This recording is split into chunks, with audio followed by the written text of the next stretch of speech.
Yang jadi pengurus wihara ini jangan mengabaikan legalitas dari wihara. Misalnya contohnya gini, wihara ini milik pribadi. Kemudian pemiliknya ini masih hidup. Ya. Masalahnya adalah anaknya pindah agama. Anaknya pindah agama lain, pemiliknya kemudian meninggal. Anaknya kemudian berpikir, wihara ini kan punya orang tua saya. Udah, saya tutup aja, saya mau jual. Nah, silakanlah.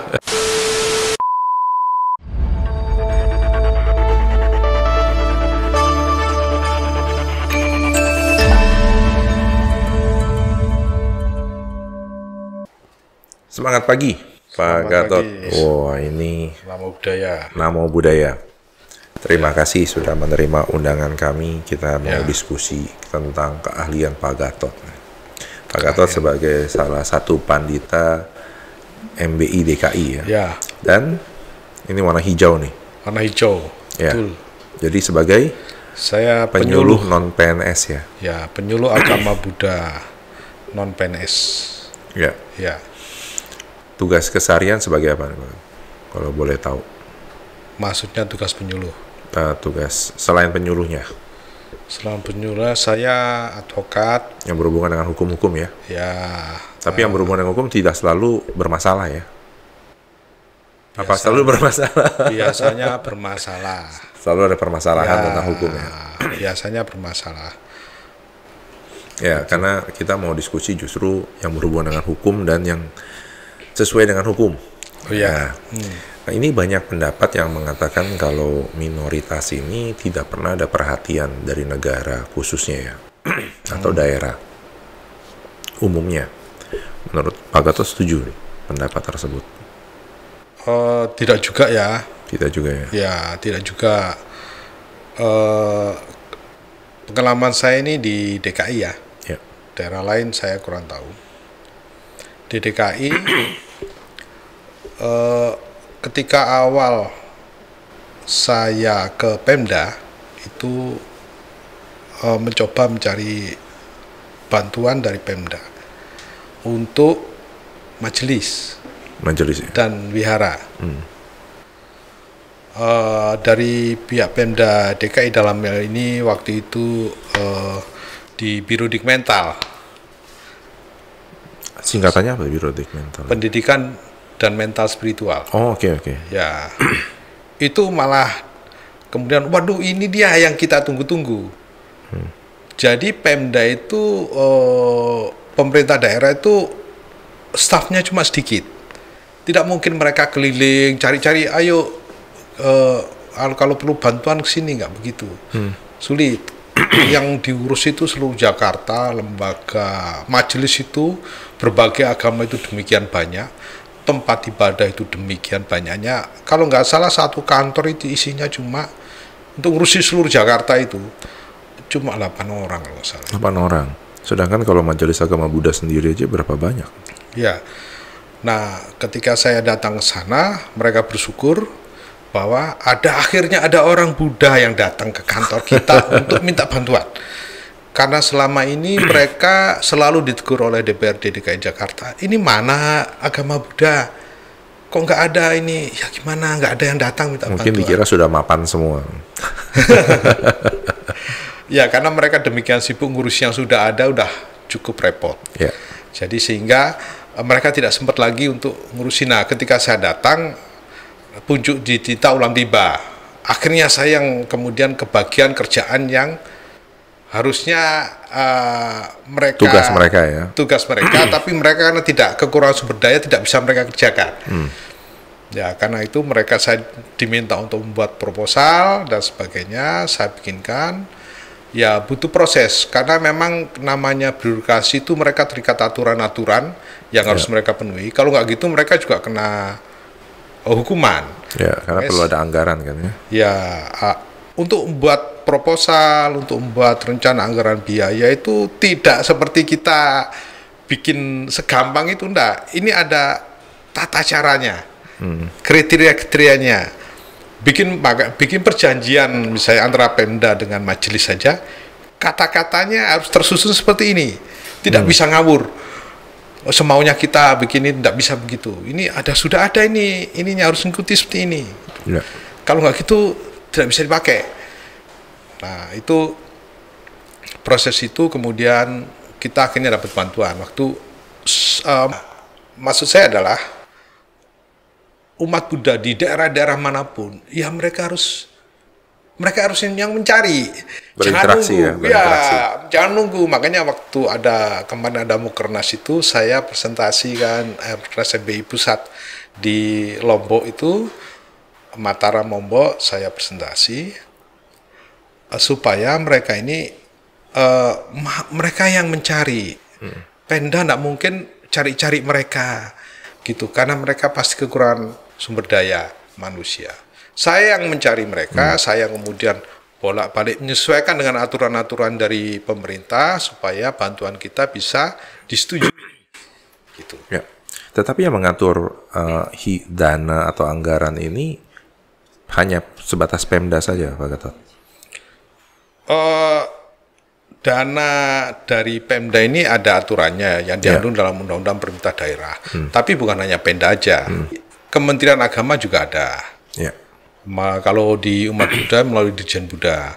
Tapi biasanya Dirjen Buddha itu anggarannya sangat terbatas. Jadi misalnya... Kalau Dirjen Buddha itu berarti dari Kemenak ya? Kemenak. Ya. Misalnya saja untuk bantuan wihara. Saya pernah rapat dengan Dirjen Buddha untuk DKI ya. Bantuan wihara itu hanya 2 lokasi aja. Maksudnya hanya 2 wihara. Itu pun cuma 50 juta. Oh, oke. Okay. Kenapa kecil ya?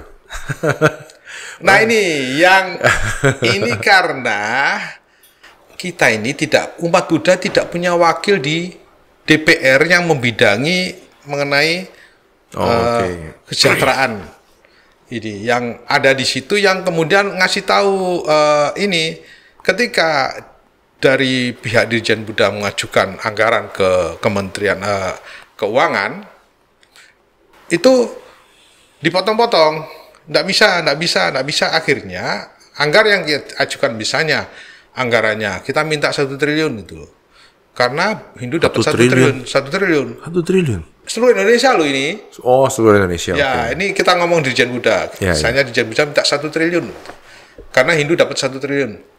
Dipotong, akhirnya dapat cuma 200 miliar atau 300 miliar. Nah, dengan uang 300 miliar itu harus seluruh Indonesia. Itu jadinya kan repot ngatur, belum belanja pegawai, belum pemeliharaan peralatan dan sebagainya, maintenance segala macam itu.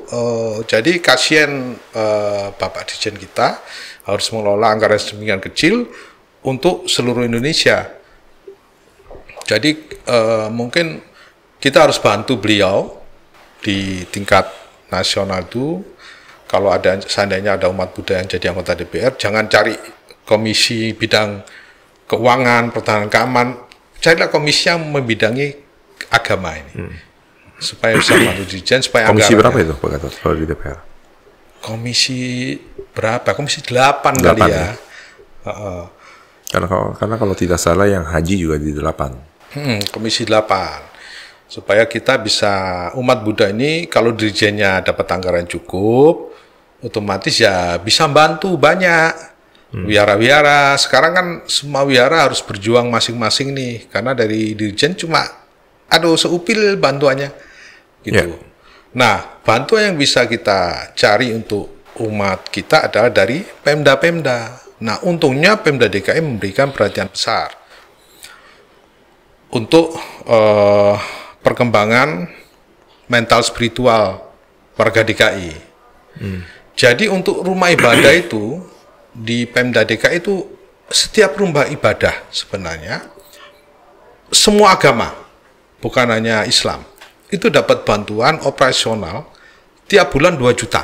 Jadi 1 tahun 24 juta. Masjid itu di DKI ada sekitar 4.000 masjid. Itu semua dapat bantuan 2 juta sebulan. Gereja ada sekitar berapa ya? Mungkin 1.000 atau 2.000, saya kurang tahu detailnya. Kemudian, nah wihara ini, wihara itu waktu itu saya mengajukan untuk majelis yang di bawah MBI ada 19 wihara. Begitu kita untuk ajukan, sudah disetujui nih, 19 wihara. Tapi rupanya, tentu saja kita kan nggak mungkin, ini wihara ayo nih, kasih duit, gitu kan, nggak bisa begitu. Kita tanya dulu, wihara Anda punya tanda daftar rumah ibadah enggak? Buka nomor rekening. Karena kalau dari pihak majelis dalam ini saya yang ngurusin itu, saya tidak mau memberikan bantuan untuk operasional secara cash karena takut disalahgunakan, dan pertanggungjawabannya kan juga tidak akhirnya tidak baik lah.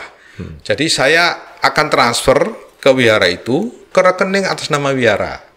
Jadi 19 wihara itu saya minta buka rekening atas nama wihara.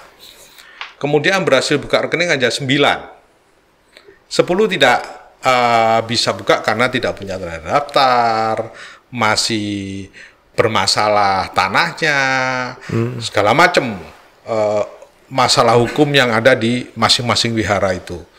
Ada yang konflik intern antar pengurusnya, yayasan biasanya. Yayasan, ada yang kemudian demikian besarnya wihara sehingga begitu berapa bantuannya 2 juta. Aduh Pak, 2 juta itu. Bayar listrik kita aja 10 juta sebulan. Jadi nggak penting lah gitu. Nggak mau repot ya? Nggak mau, apalagi ngurusin itu dan sebagainya. Nah, ada yang demikian besarnya wihara itu sehingga mereka. Kalau mereka nggak mau bisa dialihkan kan? Nah untuk mengalihkan kan wihara yang menerima ini kan harus memenuhi persyaratan. Oh, oke. Kan gitu. Kan sudah setuju 19. Dia memenuhi persyaratan cuma 9. Yang lain nggak bisa. Makanya itu sebenarnya program saya kan sebenarnya dari lembaga pusat. Saya ingin melakukan suatu program, pilot proyeknya itu DKI sebenarnya.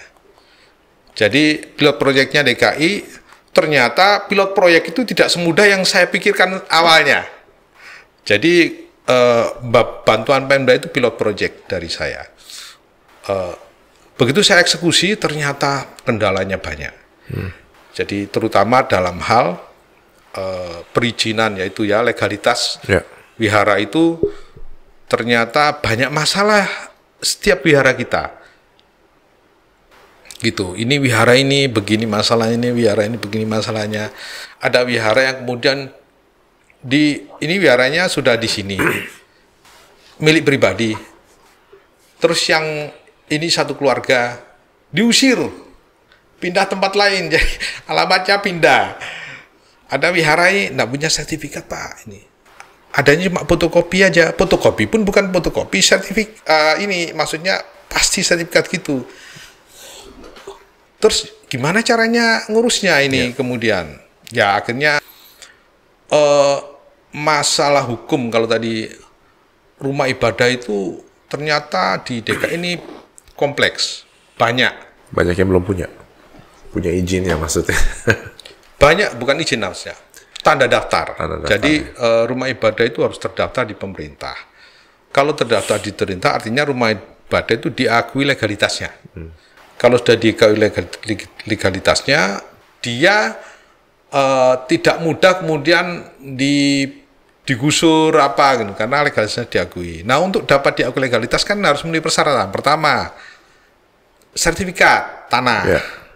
Itu milik siapa? Itu tanah itu. Perorangan atau yayasan? Ya, perorangan atau yayasan dan sebagainya. PT nggak ada, Pak? Sejauh ini belum. Belum ada. Yang kejadian di Jakarta Pusat dan Selatan itu perbatasan yang saat ini lagi. Oh, wihara Amurfa Bumi. Ya. Itu wihara Amurfa Bumi sebenarnya wiharanya sendiri tidak bermasalah. Yang bermasalah jalan masuk. Jalan masuknya. Jalan masuknya itu dari dulu jalannya berupa jalan kecil. Jalan kecil ya untuk satu mobil lah bisa masuk. Kemudian dengan berlalunya waktu jalan itu semakin besar. Itu sebenarnya dulu jalan umum. Nah jalan umum itu berada di antara dua tanah yang dimiliki oleh seseorang. Dan kemudian sekarang dimiliki PT, dijual tanah itu ke PT. Nah PT ini kemudian pengen menggabungkan dua tanah tersebut. Masalahnya kemudian kita pemilik wilayah tahu kemudian jalan umum itu sudah jadi sertifikat milik perusahaan itu. Nah, ini kemudian mereka bertarung di pengadilan dan kalah. Nah, tapi sekarang ini kasus ini sudah ditangani langsung sama Bapak Raja Juli Antoni, Wakil Ketua BPN. Kemarin kita ada pertemuan di wihara sana untuk mempelajari kasus ini. Tentu saja saya nggak diajak karena saya memang tidak pernah nangani kasus ini. Tapi saya tahulah ini dari penjelasan pengacaranya saya sedikit banyak menangkap ini informasi kasus ini bagaimana. Ya semoga-moga bisa selesai lah. Jalan umum ya tetap jadi jalan umum supaya tidak kemudian bisa dimiliki oleh sebuah perorangan atau perusahaan. Nah, teman-teman ini yang jadi pengurus wihara ini jangan mengabaikan legalitas dari wihara. Misalnya contohnya gini, wihara ini milik pribadi. Kemudian pemiliknya ini masih hidup. Gitu. Masalahnya adalah anaknya pindah agama. Anaknya pindah agama lain, pemiliknya kemudian meninggal. Anaknya benar berpikir, wihara ini kan punya orang tua saya. Udah, saya tutup aja, saya mau jual. Nah, silakanlah. Itu banyak kejadian ya. Ada wihara di Jakarta Pusat. Itu saya dengar sih gini. Awalnya kan saya bantu ngurus ini. Kemudian nggak ada sertifikatnya. Wah, gimana ini? Ini ada kasus hukum yang rumit lah perusahaan itu. Terus saya berhentilah, tidak melanjutkan. Ini wihara tua ini. Jadi pengurus-pengurus MBDKI dulu ibadahnya di situ. Kemudian terakhir saya dapat informasi dari seorang yang juga senior dari Kemenak. Oh, itu wihara tanahnya udah dijual sama pemiliknya. Pemiliknya pindah agama. Kok bisa begitu? Ya sebelum meninggal istrinya agamanya sebelum meninggal dia pindah agama. Terus sama istrinya udah dijual. Nah, kenapa mereka kemudian masih situ? Mungkin pemilik yang baru juga nggak enak, dia biarin begitu tetap ada kegiatan, tapi itu sudah bukan sebenarnya tempat itu sudah bukan milik wihara yang seperti yang dimiliki oleh pemilik yang dulu. Jadi teman-teman yang wiharanya sekarang masih milik pribadi, tolong segera diubah jadi yayasan. Jadi milik yayasan agama Buddha. Yayasan agama Buddha itu pengurusnya harus KTP-nya Buddha semua. Tidak akan keluar izin Kemenkumhamnya kalau ada yang non Buddha. Ada yang non Buddha. Gitu. Jadi harus di bawah naungan yayasan Buddhis. Kalau nggak gitu, nanti begitu ini pemilik tanahnya meninggal, ya bisa beralih itu. Ya, ada umatnya, nggak ada umatnya, apalagi ada umatnya aja bisa kemudian beralih fungsi atau dijual, apalagi nggak ada umatnya. Itu. Jadi yang perlu pengurus yayasan sekarang lakukan adalah memastikan tadi tanda rekanan, tanda daftar ya. Sekarang ini kalau dia milik pribadi, diusahakan agar menjadi milik yayasan Buddhis. Oke, diganti dulu menjadi yayasan. Ya, di bawah naungan yayasan Buddhis, pengurusnya orang Buddhis semua. Kemudian terutama pembinanya ini. Pembina ini karena pembina punya kekuasaan besar untuk mengalihkan aset-aset secara hukum. Ini harus orang Buddhis yang memang pemilik tanah itu dan keluarganya juga Buddhis semua. Nah, kedua, kalau dia ternyata sudah di bawah yayasan Buddhis, dia harus mengurus tanda daftar rumah ibadah agama Buddha. Sehingga rumah ibadah itu terdaftar di Kementerian Agama. Surat ini sudah pasti akan sah ya dipegang, maksudnya selain dari dokumennya ada dokumen yang lain lagi. Untuk mendapatkan surat itu perjalanannya enggak kemudian begitu minta bikin surat, mohon supaya dibikinkan surat, tidak begitu. Ada persyaratannya, sertifikatnya harus pemiliknya jelas yang itu. Kemudian pengurusnya siapa. Persyaratan itu yang ini istilahnya melandasi. Jadi tanda daftar ini kemudian punya kekuatan hukum sehingga tempat ini memang tempat rumah ibadah agama Buddha gitu, sehingga tidak mudah dialih-alih, dipindah tangankan dan sebagainya. Dan kalau nggak salah, kalau sebuah tempat itu adalah rumah ibadah, listrik dan listriknya itu bayarnya lain loh, bisa diskon sampai 50% kalau nggak salah. Oh oke, listriknya udah diskon ya. Air juga loh. Air mungkin juga, saya kurang pasti, tapi kalau listrik rasanya begitu. Internet? Internet enggak lah. Enggak, kira-kira dapat juga fasilitas. Artinya itu untuk listrik untuk rumah ibadah itu ada harga yang spesial. Mungkin kalau nggak salah sampai 50% itu diskon. Tapi jangan sampai umat Buddha juga menyalahgunakan ya, mendaftarkan rumahnya sebagai wihara agar dapat fasilitas 50%. Ya kan itu dicek sama staf Kementerian Agama. Apa betul wihara kan ada potretnya depan, samping, itu ada salah satu pesan gitu. Umatnya berapa, berdiri, ada sejarah yang harus dia jelasin. Oh, oke. Nggak bisa, oh ini supaya dapat diskon nih rumah saya jadi wihara. Terus dia ngajukan permohonan untuk jadi wihara, ya nggak bisa begitu. Karena saya pernah ketemu beberapa rumah umat yang mereka menyebutnya sebagai cetia. Jadi udah ada altar dengan satu ruangan untuk kebaktian, walaupun memang secara jumlah umat saya kurang tahu. Tetapi ya mereka sudah menyiapkan ini. Apakah itu bisa mendapatkan tadi tanda daftar tadi? Harus memenuhi persyaratan dari Kementerian Agama. Ya kan harus akan disurvei juga. Sama dari kalau di sini itu Pembimas akan melihat dari fotonya. Kalau udah kenal lama ini, oh wihara ini memang udah tahu saya, biasanya langsung. Tapi kalau ini biar kapan ini baru ada ini, coba dilihat deh umatnya ada berapa, kan bisa mereka akan ngecek. Kalau ternyata ini cuma ini baru berdiri tahun 2020 ini kayak gitu, ini umatnya mana? Kebaktiannya kan harus ada sejarahnya. Sejarahnya berdiri tahun sekian, umatnya jumlahnya sekian, kebaktiannya, puja baktinya setiap hari apa. Nah pada waktu jadi puja bakti hari apa didatengin secara mendadak. Sidak ya? Sidak. Kok nggak ada umat? Bohong ini. Nggak dikeluarin tanda daftarnya. Oke. Siapa tahu ada yang memanfaatkan kesempatan dalam kesempitan tadi. Ya. Dan saya perlu kasih tahu bahwa tanda daftar rumah ibadah ini sangat penting untuk mendapatkan bantuan. Yang tadi disebutkan di awal ya?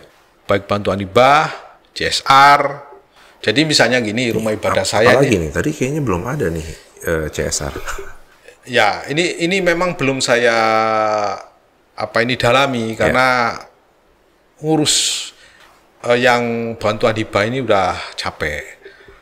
Yang belum ini. Jadi apalagi saya sendiri ya, tidak punya pasukan. Jadi ini ngurus bantuan hibah ini saya ngetes dulu satu wihara. Jadi yang saya bantu wihara coba sih saya tes Buddha Srada, saya minta bantuan.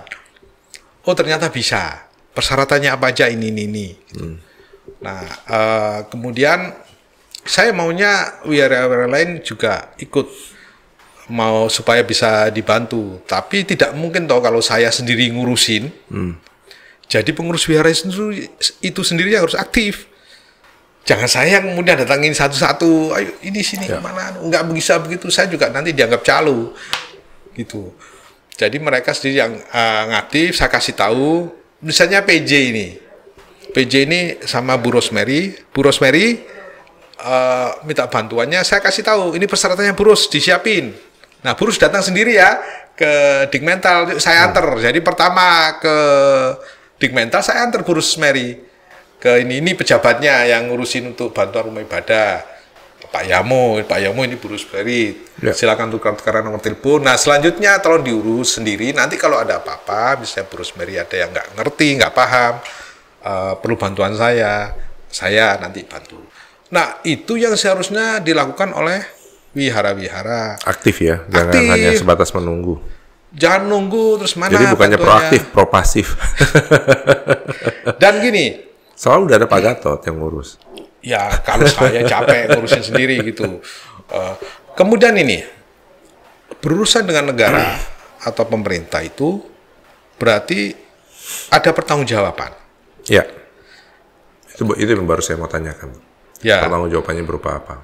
Jadi nggak seperti yang sekarang ini, donatur nih tak kasih duit terus tidak ada laporan. Apapun ke donatur juga nggak apa-apa. Oh, kalau negara nggak bisa begitu. Ini tak kasih duit ya. Kamu perlu apa? Kita harus jelasin dulu. Misalnya gini, saya perlu proyektor, saya perlu Sound laptop, sound system, harganya sekian. Ya. Mereka itu tidak akan kemudian misalnya laptop harganya 30 juta gitu. Itu tidak akan langsung kemudian oke, 30 juta saya setuju, nggak begitu di pemerintah. Itu akan dicek.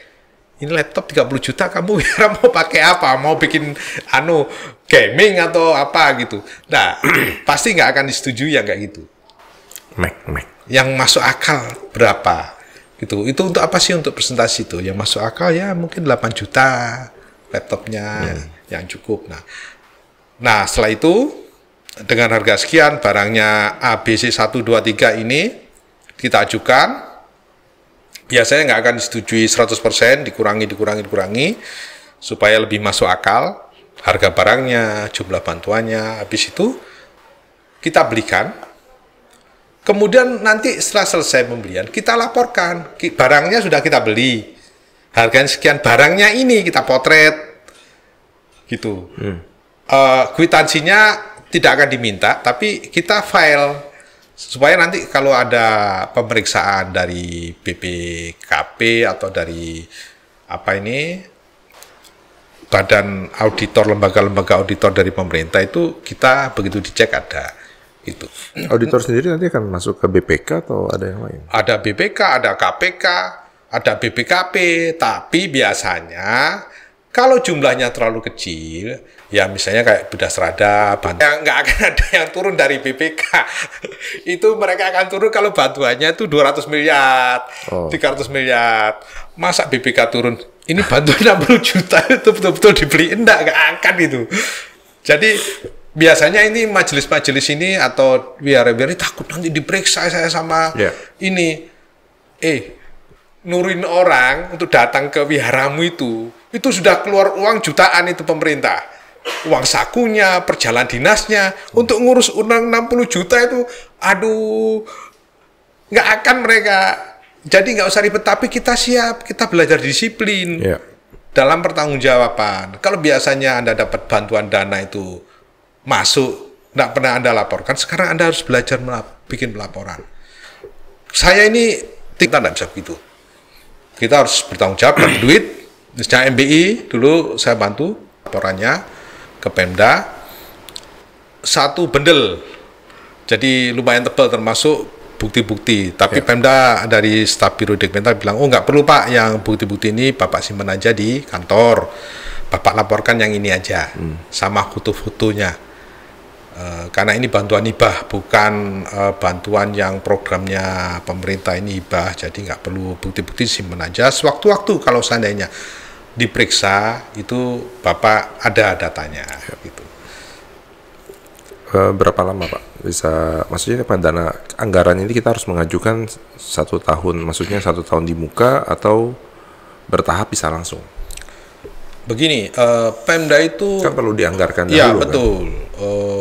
Pemda itu bikin anggaran itu setahun sebelumnya. Jadi gini, bulan Januari sampai Maret kita itu masukin proposal.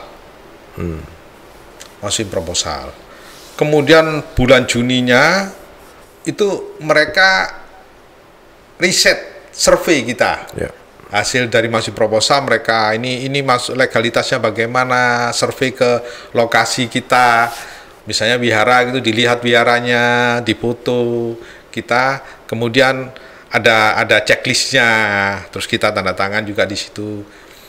Habis itu setelah bulan Juni Juli setelah disurvei, kemudian mereka akan meeting, tetot meeting sekitar sebenarnya bulan Desember itu sudah bulan September Oktober sudah ada rekomendasi. Masing wihara atau majelis itu dia akan dapat bantuan berapa. Nah, nanti keputusannya finalnya bulan Februari disampaikan ke gubernur. Karena itu nanti jadi SK gubernur. SK. Nah, nanti biasanya SK itu ditandatangani bulan April keluar SK gubernur. Jadi misalnya Wihara Buddha Strada dapat bantuan April, masing-masing lembaga dan rumah ibadah ini kemudian mengajukan pencairan. Itu ada prosedurnya juga. Ya, dilengkapi dulu semua persyaratannya, disampaikan. Setelah itu baru diproses lagi sama Dikmental, ada Biro Keuangan, Biro Hukum. Jadi berurusan dengan pemerintah begitu, birokrasinya panjang. Nggak sampai ke, ini kan kita ajukan ke Biro Dikmental, nanti lari dulu ke biro-biro yang lain untuk dicek. Oh, mereka sudah oke, setuju, oh udah bener ini semua, secara legal udah bener, secara ini udah bener perjanjiannya, perintah pencairan. Biasanya pencairan itu antara bulan Mei, Juni. Dari masukin proposal bulan Januari, Februari tahun lalu. Hampir 14 bulan. 14 bulan. Jadi kalau bikin proposal itu harus mempertimbangkan adanya inflasi. Jadi kalau misalnya minta proposal, saya mau beli laptop harganya 8 juta misalnya. Waktu dicek di internet 14 yang lalu 8 juta. Bisa aja dia kemudian naik jadi 10 juta. Makanya kita ajukan 10 juta. Gitu. Jangan 8 juta. Nanti begitu dikasih sesuai dengan 8 juta, harganya udah naik di barang. Gitu. Oke. Dan menurut Pak Gatot sendiri dari aturan Pemda yang nantinya akan diputuskan oleh SK Gubernur, harusnya ini berlaku juga untuk di nasional ya, untuk daerah-daerah lain. Oh iya, seluruh Indonesia itu berlaku. Jadi maksudnya saudara-saudara kita yang di kota lain, di provinsi lain punya kesempatan yang sama seperti di DKI kan? Iya. Bukan berarti karena kalau tidak salah anggaran DKI yang sempat diturunkan, maksudnya untuk semua untuk sekitar 9 triliun ya kalau misalnya, hampir 9 triliun. Untuk DKI sendiri. Oh. Masuk APBD kan harusnya itu ya. APBD untuk hibah kalau tahun ini kalau nggak sekitar 300 miliar. 300 miliar. Untuk hibah doang. Hanya untuk hibah saja. Hanya untuk hibah saja di DKI. Daerah lain itu juga ada. Saya banyak baca itu SK-SK dari gubernur, dari bupati, dari wali kota, SK hibah. Nah, tapi gini teman-teman dari pengurus wihara maupun majelis, Anda harus berjuang.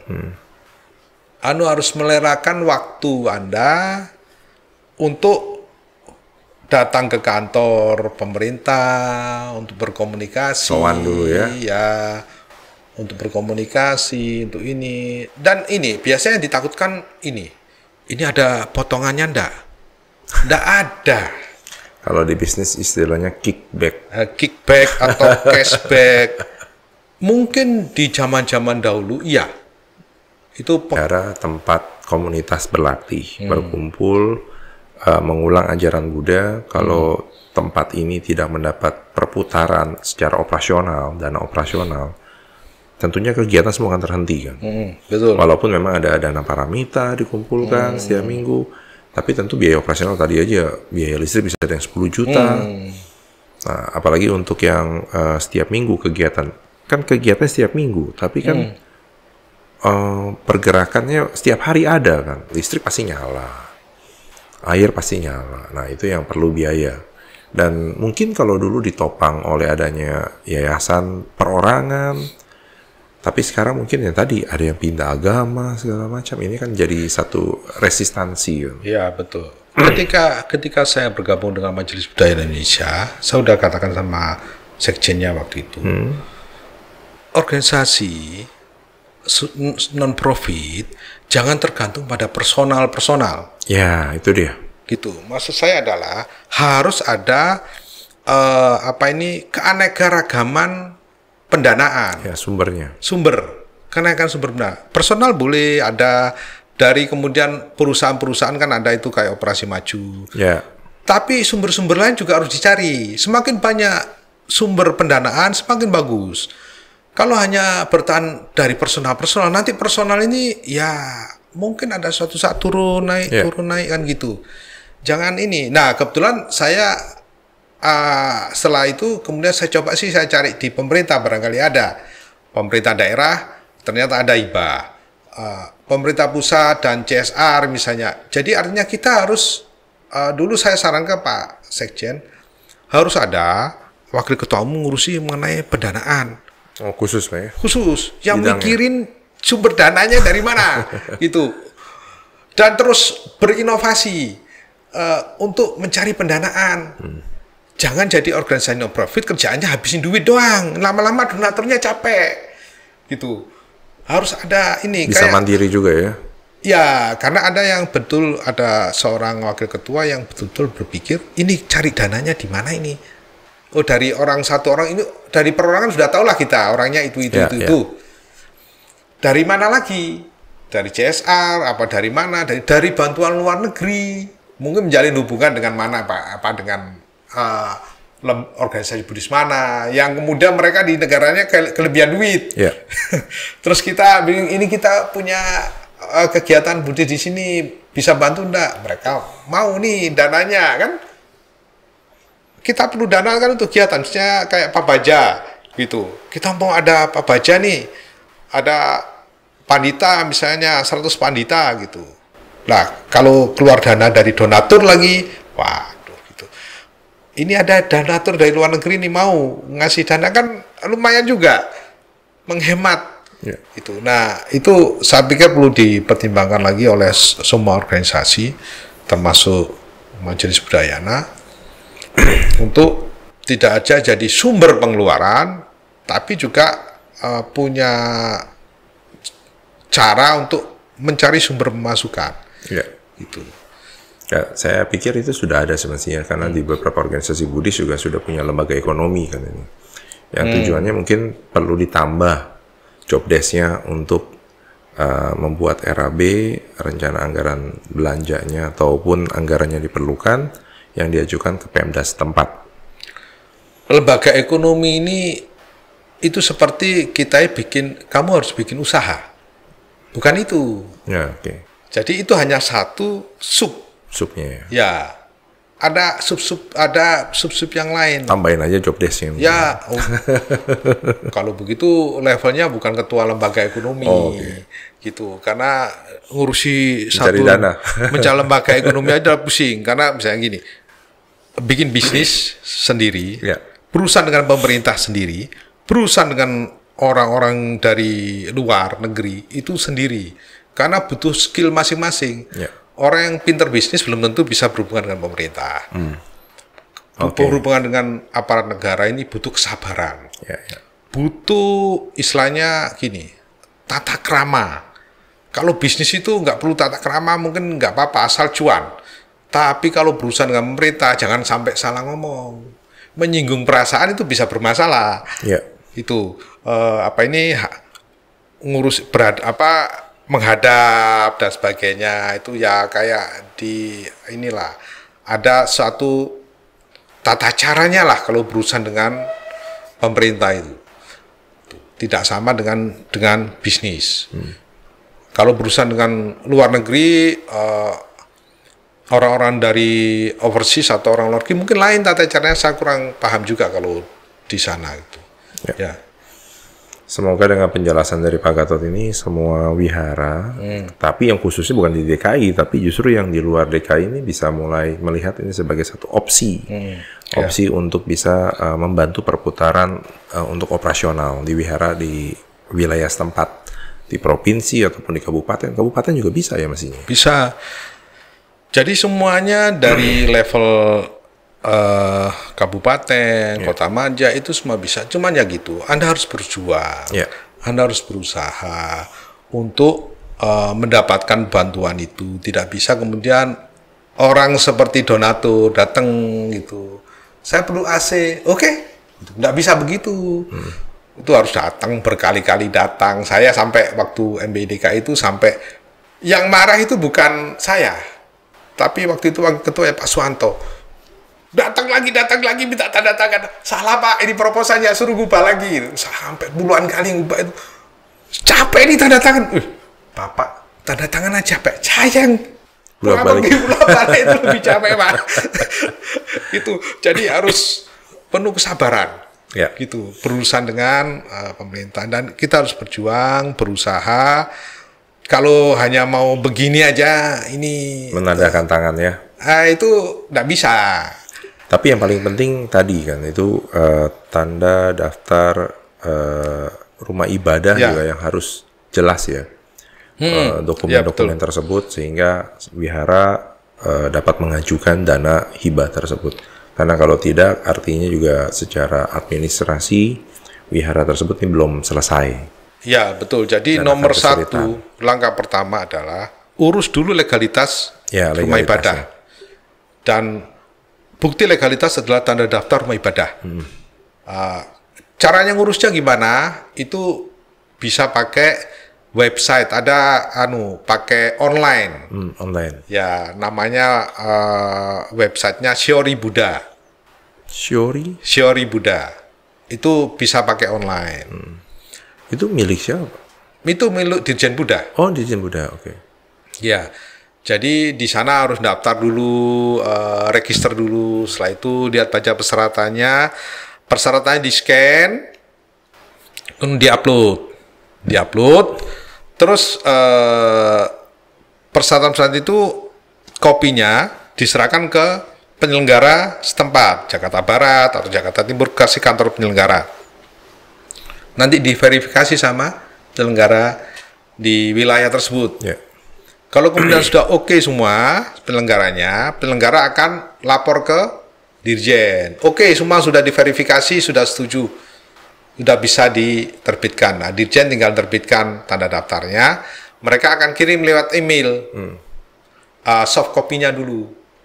Kemudian hard copy-nya ada dua kemungkinan, bisa dikirim ke penyelenggaranya atau langsung ke wiharanya, gitu.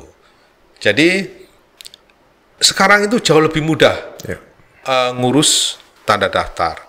Kalau dulu zaman awal-awal dulu saya bantu wihara, itu sulit. Saya sampai bertengkar dengan Pak Direktur, Pak Supriyadi, sekarang Pak Dirjen tuh. Jadi saya ngurus bolak-balik, gak selesai. Saya telepon dengan Pak Gubernur, Pak Supriyadi kan satu wihara dengan saya. Gitu. Pak, saya ini kerja sosial loh. Kenapa saya dipersulit? Ya. Saya nggak digaji itu. Loh, Anda kan sudah ngomong Anda kerja sosial. Ya sudah. Apa harus diterima ya kayak gitu? Wah, nggak bisa gitu dong. Tolong bantu, jangan bikin saya capek. Kalau misalnya ada kesalahan, ya sekali aja ngasih taunya. Jangan berkali-kali saya mesti bolak-balik. Datang lagi masih salah, datang lagi masalah, koreksi lagi. Gitu. Ya itu risiko Anda kan sudah bilang bahwa Anda ini mau kerja amal gitu. Waduh, itu sama Pak Direktur, sekarang beliau Dirjen waktu itu kan hubungan kita dekat lah. Saya dulu ngurusi bantu wihara, sekarang tinggal. Tapi dengan adanya kemudahan bukan berarti disalahgunakan kan Pak ya? Sulit disalahgunakan, kan diverifikasi sama penyelenggaranya. Nah, bahkan dengan kemudahan itu, wihara-wihara juga tetap aja masih belum mau juga ngurus tanda daftar. Saya juga jadi pusing. Ini sebenarnya mereka ini mentalitas ya begini. Akhirnya tidak ada, begitu harus kerja segi capek, malas gitu. Waduh, susah kalau begitu. Gitu harus berusaha. Loh, ini kan gini, untungnya saya apa? Itu yang kesalahan ini. Saya ngurus capek-capek wihara, dapat dana ini. Saya dapat keuntungan apa? Ya namanya aja kita berlatih melepas. Gitu. Kalau Anda memang umat Buddha, Anda harus berjuang, memberi tanpa berharap. Ya. Nah, sayangnya ini kurang dihayati. Mungkin karena terlalu dihayati, Pak. Tidak melekat dan tidak mengejar. Tapi dalam konteks yang kurang tepat. Ya. Jadi mereka harus kayak ini ngurus wihara semua harus datang bantu, nggak bisa, kita harus untuk dapat bantuan kita harus berjuang. Ya. Gitu. Dan kita kalau dapat kemudian bantuan itu masuk ke ini, kita nggak dapat apa, ya sudah memang begitu kan, kita melepas. Ya. Gitu. Baik. Ya. Terima kasih Pak Gatot. Semoga informasi ini membuka wawasan. Ya. Bukan hanya wihara DKI, tapi di sekitar DKI ataupun di nasional, supaya yang sudah ada ini bisa dipergunakan, yang sudah ada ini bisa didapatkan, khususnya organisasi Buddhis. Karena kalau tidak sayang. Kita butuh tapi tidak mau cari tadi. Ya, tidak mau berjuang untuk mencari. Dan ini teman-teman, wihara, tempat ibadah, tempat untuk berlatih spiritual ini penting untuk negara kita. Ya. Karena kewarasan orang-orang manusia Indonesia ini penting. Kalau orang tidak mendengarkan ajaran-ajaran yang baik di wihara, mereka kemudian meninggalkan wihara, menjadi demikian materialistisnya, nanti kacau masyarakat kita. Jadi mereka yang kita harus berterima kasih pada mereka yang mengurus wihara, mereka yang memberi kesempatan umat untuk beribadah di wihara, dan ini harus kita pertahankan supaya orang bisa mendengarkan hal-hal yang baik, ajaran-ajaran baik, supaya negara kita ini warganya tetap waras, tidak kacau, karena dia mendengarkan hal yang baik. Kalau tidak pernah didengar, tidak pernah wihara, ini masalah kita nanti. Setuju. Ya. Terima kasih Pak Gatot kedatangannya. Semoga nanti next time harus datang membawa kabar bahagia, bukan hanya 1,3 miliar tapi yang lebih. Bukan semoga. Kita materialistis bukan. Tapi kalau semakin lebih kan semakin banyak hal yang bisa dilakukan. Ya, semakin banyak orang yang kita bisa kasih nasihat yang baik kan gitu. Ya, baik. Ya. Terima kasih. Ya. Namo Sang Hyang Adi Budaya, Namo Buddhaya. Namo Buddhaya.